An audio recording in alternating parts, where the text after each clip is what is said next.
মণিপুর নামক একটি গ্রামে রাহুল তার একমাত্র মেয়ে মায়া এবং তার স্ত্রীকে নিয়ে থাকত।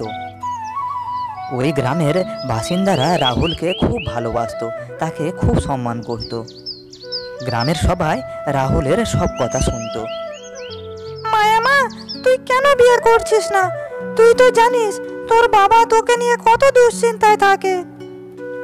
আর তুই বিয়ে করতে চাস না, তুই কি কোনো ছেলেকে পছন্দ করিস মা? তুই যদি কাউকে পছন্দ করিস তাহলে সেইটা বল না মা। মা, তেমন কোনো ব্যাপার নয়, আমি কাউকেও পছন্দ করি না।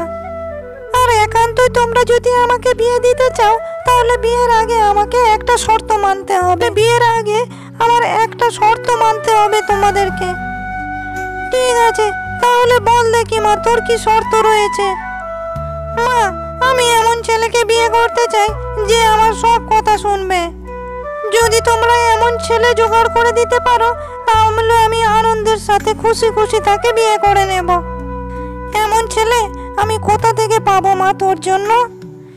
একটা কথা তুই সকল সময় মনে রাখবি মা, স্ত্রীরা সকল সময় স্বামীর কথা মতোই চলে। আর তুই হয়েছিস একদম অন্য রকমের, সকল সময় একটা উল্টো পাল্টা কথা মাথার মধ্যে রাখিস। কেউ যদি তোর এই কথা শুনে ফেলে তখন তারা বলবে যে স্বামী স্ত্রীর কথাই ওঠে আর বসে। দেখো মা, তুমি যদি আমার শর্তে রাজি থাকো তো বলো, তাহলেই আমি বিয়ে করব।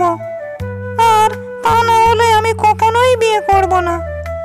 হ্যাঁ, তাই তো, বিয়েটা না করে সকল সময় আমাদের মাথার মধ্যে চিন্তা হয়ে থাক। মেয়ে হয়ে যখন জন্ম নিয়েছিস তখন তো তোকে বিয়ে করতেই হবে।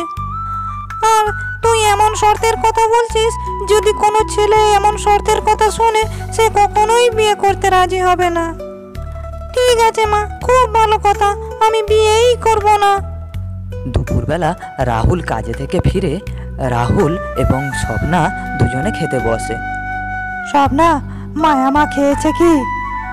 হ্যাঁ, তোমার মেয়ে অনেকক্ষণ আগেই খেয়ে নিয়েছে। জানো, আজকে তোমার মেয়েকে যখন বিয়ের কথা বলেছি তখন তোমার মেয়ে আমাকে কি কথা বলেছে? বলেছে এমন একটা ছেলে চাই যে সকল সময় তার কথা শুনবে। আর সেই রকম ছেলে যদি না খুঁজে পায় তাহলে ও বিয়েই করবে না বলেছে। আরে স্বপ্না, তুমি মেয়ের কথায় একদম কান দিও না। ও এই কারণেই বলেছে যাতে ওর বিয়ে করতে না হয়। দেখবে বিয়ের পর সব কিছু ঠিক হয়ে যাবে। শোনো, আমাদের মেয়েকে দেখতে শুনতে অনেক সুন্দর। যে কোনো ধনী বাড়ি থেকে সম্বন্ধ এলে আমার মেয়েকে পছন্দ করে নেবে। আর তোমার মেয়ে যদি এই ধরনের কথাবার্তা বলে ওদের সামনে তাহলে কারোর ছেলেকে আমাদের মেয়ের সাথে বিয়েই দেবে না। আরে গিন্নি, তুমি এত চিন্তা করো না তো, তুমি একটু বেশিই ভাবছো। আমাদের মেয়ে এমন কোনো কিছুই করবে না। ঠিক আছে, যদি না করে তো খুবই ভালো কথা। এমনভাবে বেশ কিছুদিন কেটে যায়। গ্রামের লোকের কানে কানে রাহুলের মেয়ের কথা জমিদারের ছেলের কানে পৌঁছে যায়। এটা কেমন শর্ত? রাহুলের মেয়ের অহংকার ভেঙে দিতে হবে। আমি আজ প্রতিজ্ঞা করে বলছি, আমি ওই মেয়েকেই বিয়ে করব, কিন্তু ওর কথা আমি কখনোই শুনবো না। যাই কিছু হোক না কেন, এই মেয়েটির অহংকার ভাঙতেই হবে।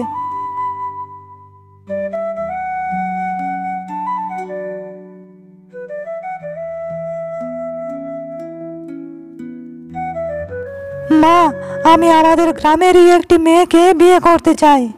তোর কি হয়েছে বাবা? তুই কেন আমার সাথে মজা করছিস? এতদিন বিয়ের কথা শুনলে তুই নিজেই তো মুখ ঘুরিয়ে চলে যেতি। আজ নিজের মুখে তুই বিয়ের কথা বলছিস। ঠিক আছে, আমরা না হয় তোকে বিয়ে দেব, কিন্তু তুই এখন তো কোনো কাজ করিস না। বিয়ে করলে বউ বাচ্চাকে তাহলে কি খাওয়াবে তুই? আমরা কতদিন বা তোর খরচা চালাতে পারবো? একদিন না একদিন তোকে কোনো না কোনো কাজ তো করতেই হবে, বল বাবা। দেখো মা, এখন আমি কোনো কথা শুনতে চাই না। এখন আমি বিয়ে করতে চাই, আর আমাদের গ্রামের ওই রাহুল মণ্ডলের মেয়েকেই আমি বিয়ে করতে চাই। তুমি এ বিষয়ে তাড়াতাড়ি বাবার সাথে কথা বলো। ঠিক আছে রাজু, আমি এ বিষয়ে তোর বাবার সাথে কথা বলে দেখি তোর বাবা কি বলেন। এরপরে রাজুর মা জমিদার মহাশয়ের সাথে কথা বলেন। কি গো, ছেলে তো বড় হয়ে গেছে, এইবারে ছেলেকে বিয়ে দিয়ে দাও। বাড়িতে একটা বৌমা আসুক, তাহলে আমিও একটু সংসারের কাজ থেকে শান্তি পাই। এত বাড়ি, এত কাজ, আমি যে আর একা একা ঠিক মতো সামলে উঠতে পারছি না। আরে গিন্নি, তুমি এসব কি বলছো? রাজু তো কোনো কাজবাজই করে না, সারাদিন ঘরে বসে থাকে আর এদিক ওদিক ঘুরে বেড়ায়, তাহলে ওর সংসারটা চলবে কি করে? ওকে কতবার বলেছি জায়গা জমি দেখাশোনা করবার জন্য, যাতে একটু কাজ হয়, কিন্তু সে তো কোনো কথাতেই কান দেয় না। আমাদের এতগুলো জমি রয়েছে, ও যদি জমির কাজ না শেখে তাহলে কিভাবে কাজ করবে বলো তো? ও যদি পরিশ্রম না করে, নাই বা করলো, কিন্তু জমিতে গিয়ে তো দেখতে পারে শ্রমিকেরা ঠিকমতো কাজকর্ম করছে কি না। আমি একা, বয়স তো হয়েছে, আরও কত দিকে সামলাবো বলতে পারো? দেখো, তুমি তো ঠিকই বলেছ, কিন্তু ও এখনো বোঝার চেষ্টা করে না। আমরা যদি ওকে একটা বিয়ে দিয়ে দিই, তাহলে সংসারের চাপে পড়ে ও নিশ্চয়ই কোনো না কোনো একটা কাজ খুঁজে নেবে, আর ওর অলসতা তখন থেকেই চলে যাবে। হ্যাঁ গিন্নি, তুমি ঠিকই বলেছ, কিন্তু তোমার দেখা কি কোনো মেয়ে আছে রাজুর বিয়ে দেওয়ার জন্য? হ্যাঁ গো, আমার জানা একটি মেয়ে রয়েছে। আমাদের গ্রামে যে রাহুল মণ্ডল রয়েছে না, ওর একটা মেয়ে রয়েছে, দেখতে শুনতে খুব মিষ্টি, রূপে গুণে একদম পরীর মতো দেখতে। ও, তুমি রাহুলের মেয়ে মায়ার কথা বলছো? আর রাহুল তো একজন খুব ভালো মানুষ, গ্রামের একজন সম্মানীয় ব্যক্তি, গ্রামের সবাই ওনাকে খুব ভালোবাসেন। তাহলে দেরি না করে আমরা কালই যাব রাহুলের বাড়িতে, তাই বিয়ের প্রস্তাব নিয়ে।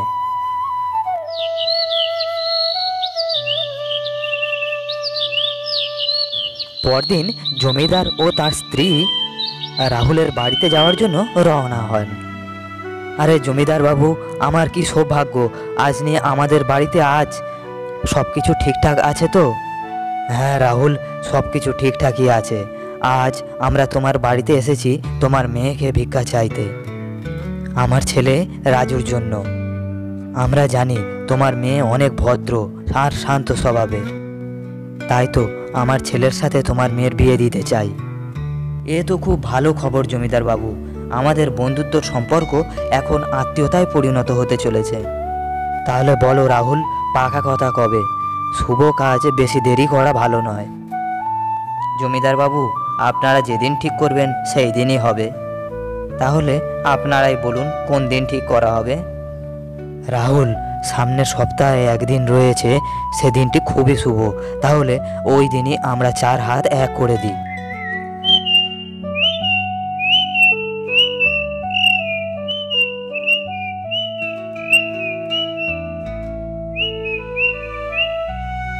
কিছুদিন পরে মায়া এবং রাজুর বিয়ে হয়ে যায়। বিয়ের কিছুদিন পর রাজু মায়াকে বলতে থাকে, তুই তোর মাকে বলেছিলিস না তুই এমন একটা ছেলেকে বিয়ে করবি যে তোর কথায় সকল সময় উঠবে আর বসবে, যে তোর সব কথা শুনবে, কিন্তু আমি কোনোদিনই তোর কথা শুনবো না। এবার দেখি তুই আমাকে দিয়ে কি কাজ করাতে পারিস। রাজু মায়াকে এমন খারাপ খারাপ কথা শোনাতে থাকে। দেখো, আমি তোমার স্ত্রী, আমি আশা করব তুমি আমার পুরো সম্মান দেবে। এমনভাবে তুমি যদি খারাপ আচরণ করো, আমার গায়ে হাত তোলো, তাহলে আমাদের মধ্যে সম্পর্ক কখনোই মজবুত হবে না। আমি চাই আমাদের মধ্যে সম্পর্ক আরো মজবুত হোক এবং সম্মানের সাথে হোক। আর তুমি যদি একান্তই আমাকে মারধর করো, তাহলে সেই দিনই আমি অধিকার দেব যেদিন তুমি পরিশ্রম করে নিজেই উপার্জন করে নিয়ে আসবে। এখন তুমি তোমার বাবার টাকায় বসে বসে খাও, তাই তোমার কোনো অধিকার নেই আমার গায়ে হাত তোলার। তোর কি মনে হয় আমি টাকা উপার্জন করতে পারবো না? ঠিক আছে, আমি যতদিন না নিজেই টাকা উপার্জন করতে পারবো ততদিন আমি বাড়িতেই আসবো না। রাজু এমনভাবে মায়াকে উল্টোপাল্টা কথা বলে দেয়, কিন্তু পরবর্তীকালে রাজু বসে বসে কথাগুলি ভাবতে থাকে। আরে, আমি তো আমার জীবনে কখনো কোনো কাজ করিনি, তাহলে আমি কি কাজ পাবো? আচ্ছা, আমি আমার বন্ধুকে তাহলে বলি, ও তো অনেক জায়গায় কাজ করেছে, তাহলে ও নিশ্চয়ই কোথাও না কোথাও কাজের সন্ধান দিতে পারবে। এরপরে রাজু তার বন্ধুর বাড়িতে যাওয়ার জন্য রওনা দিয়ে দেয়। ভাই সুকান্ত, তুই তো অনেক জায়গায় অনেক কাজ করেছিস, আমিও একটা কাজ করতে চাই। তোর চেনা জানা কোথাও কোনো কাজ ফাঁকা থাকলে আমাকে বল ভাই, আমিও কিছু কাজ করতে চাই। আরে রাজু, তুই একই কথা বলছিস? তুই হলি এ গ্রামে জমিদারের ছেলে, তুই কিনা লোকের বাড়ি কাজ করবি? তোর কোনো কাজ করার দরকার কি রয়েছে? আমাদের মতো গরিবরাই কাজ করবে। আরে সুকান্ত, আমি একজনের কাছে প্রতিজ্ঞা করেছি, আমি নাকি পরিশ্রম করে টাকা উপার্জন করতে পারি না। তাই আমি দেখতে চাই এবং তাকেও দেখাতে চাই যে আমিও পারি পরিশ্রম করে টাকা উপার্জন করতে। বাবার টাকায় না খেয়ে আমিও পরিশ্রম করে পয়সা উপার্জন করতে পারি। দেখ ভাই, আমি তো দিনমজুরের কাজ করি, আর দিনমজুরের কাজ তুই কখনোই করতে পারবি না। আর এই কাজ অনেক পরিশ্রমের কাজ, তুই অন্য কোনো কাজ দেখে নে, যেখানে পরিশ্রম কম কিন্তু টাকা বেশি পাওয়া যায়। রাজুর বন্ধুর এইসব কথা শুনে রাজু ভীষণ রেগে যায়, কিন্তু তার কিছুই করার ছিল না, তাই সে সেখানেই চুপচাপ দাঁড়িয়ে থাকে। পরদিন সকালে রাজু কাউকে কিছু না বলে সে বাড়ি থেকে বেরিয়ে পড়ে টাকা উপার্জন করবার জন্য। এরপরে সে গ্রাম থেকে বেরিয়ে শহরের দিকে রওনা দিতে থাকে। কিছুটা দূরে গিয়ে সে এক ব্যবসায়ীর কাছে যায়।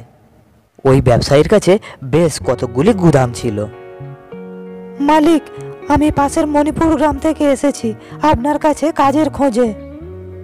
আপনি যদি আমাকে কোনো কাজ দেন তাহলে খুব উপকার হয় মালিক।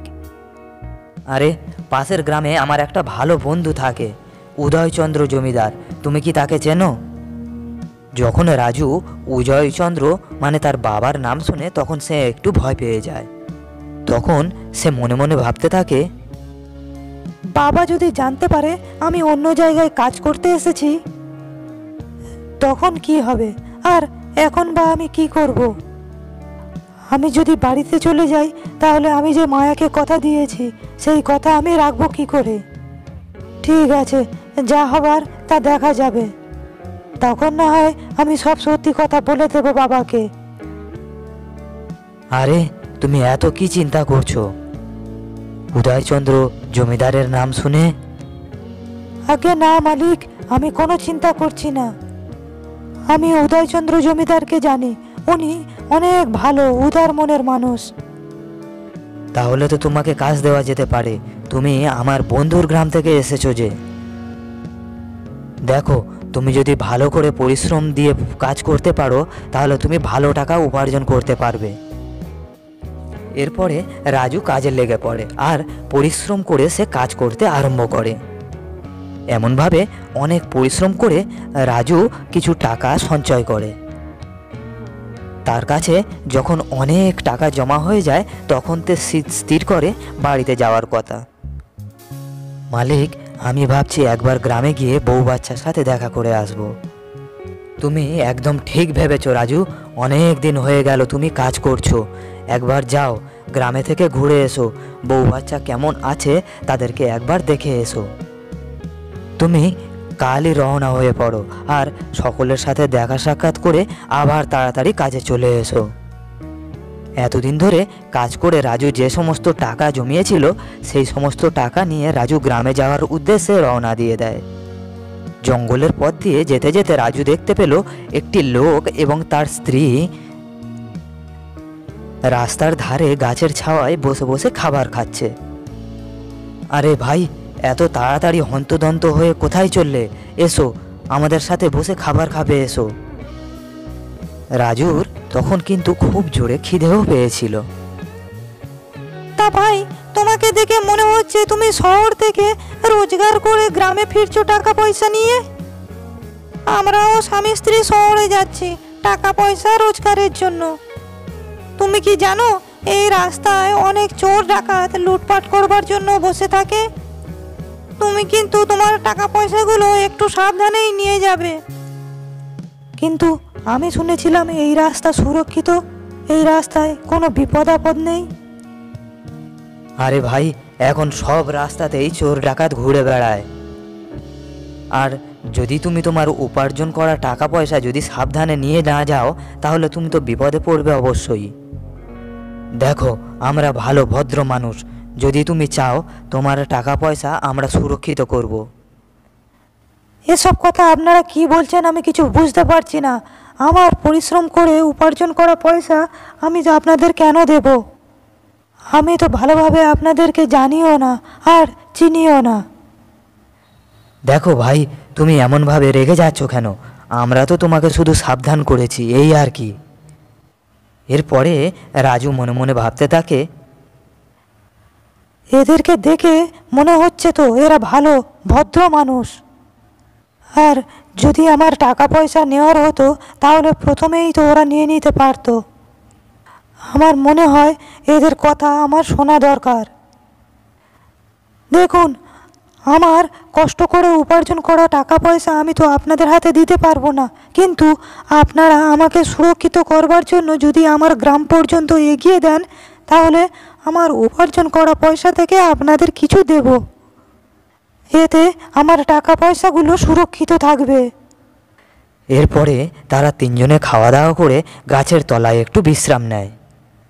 ঠিক আছে, একটু পরে যাব, এখন তো খাওয়া দাওয়া করলাম, তাহলে একটু বিশ্রাম নিয়ে নিই। এরপরে তারা গাছের তলায় খাওয়া দাওয়া করে বিশ্রাম নিতে আরম্ভ করে। বিশ্রাম করতে গিয়ে রাজু ঘুমিয়ে পড়ে। এরপরে তারা দুই স্বামী স্ত্রী রাজুর জমানো টাকাগুলি তারা দুই স্বামী স্ত্রী নিয়ে সেখান থেকে চলে যায়। এরপরে রাজু যখন চোখ খোলে তখন সে সেখানে কাউকেই দেখতে পায় না। সে তার টাকার ব্যাগটিকে খুঁজতে থাকে, কিন্তু সে কোথাও টাকার ব্যাগটি খুঁজে পায় না। সে খুব দুঃখী হয়ে যায় আর আবার পথ চলতে আরম্ভ করে। পথ চলতে চলতে অন্ধকার হয়ে যায়। তখন রাস্তায় একটা বাড়ি পড়ে। রাজু তখন সেই বাড়ির মধ্যে প্রবেশ করে। রাজু ওই ঘরের মধ্যে ঢুকে দেখে সেখানে একটি বুড়িমা রয়েছে। তখন রাজু বুড়িমাকে বলতে থাকে, বুড়িমা, আমি শহর থেকে পয়সা উপার্জন করে বাড়ি ফিরছিলাম। হঠাৎ রাস্তায় আমি একটি লোক এবং তার স্ত্রীকে দেখতে পাই। আমরা একসাথে সেখানেই একটু বিশ্রাম করছিলাম। বিশ্রাম করতে করতে আমার একটু চোখ লেগে যায়, আর তখন তারা আমার জমানো সমস্ত টাকা পয়সা নিয়ে সেখান থেকে চলে যায়। আমি অনেক ক্লান্ত আর ক্ষুধার্ত বুড়িমা, আপনি দয়া করে আমাকে একটু বিশ্রাম করতে দেবেন এখানে? ঠিক আছে বাবা, তুমি আমার এখানে একটু বিশ্রাম করতে পারো, তাতে আমার কোনো অসুবিধা নেই। ওই বুড়িমার কোনো ছেলে ছিল না, তাই সে রাজুকে থাকতে দেয় তার বাড়িতে। এদিকে মায়া ভাবতে থাকে, সেই কবে বাড়ি থেকে বেরিয়েছে, এখনো ওনার আসার কোনো নাম নেই।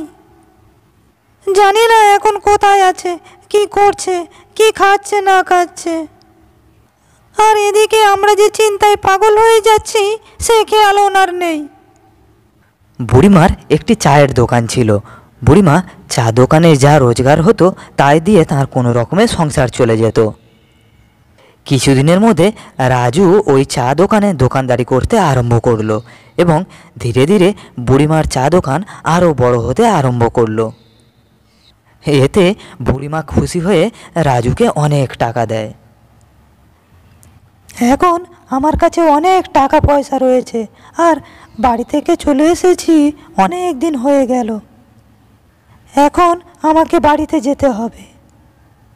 এখন আমাকে অনেক সাবধানে যেতে হবে আর বাড়িতে গিয়ে মায়াকে বুঝিয়ে দেব। এরপরে রাজু বুড়িমাকে বিদায় জানিয়ে গ্রামে যাওয়ার উদ্দেশ্যে রওনা দিয়ে দেয়। রাজু এতদিন যা টাকা রোজগার করেছিল বাড়িতে গিয়ে সে মায়ার হাতে সমস্ত টাকা তুলে দেয়। তারপরে সে মায়াকে বলতে থাকে, তুমি বলেছিলে না যেদিন আমি টাকা পয়সা রোজগার করে নিয়ে আসতে পারবো সেদিন আমি তোমার গায়ে হাত তুলতে পারবো। এখন তাহলে তুমি মার খাওয়ার জন্য প্রস্তুত হয়ে যাও। দেখো, আমি তোমার সাথে মারধর করতে চাই না, কিন্তু তোমার অহংকার আমি ভেঙে দিতে চাই। তাই বাধ্য হয়ে তোমার গায়ে হাত তুলতে হবে আমার। স্ত্রীর গায়ে হাত তোলা অনেক বড় পাপ। এই দেখো, আমি হলাম তোমার জীবন সাথী। আমরা দুজনে দুজনের জীবন সাথী হওয়ার জন্য প্রতিজ্ঞা করেছি। জীবনের চলার পথে সুখে দুঃখে আমরা একসাথেই থাকব।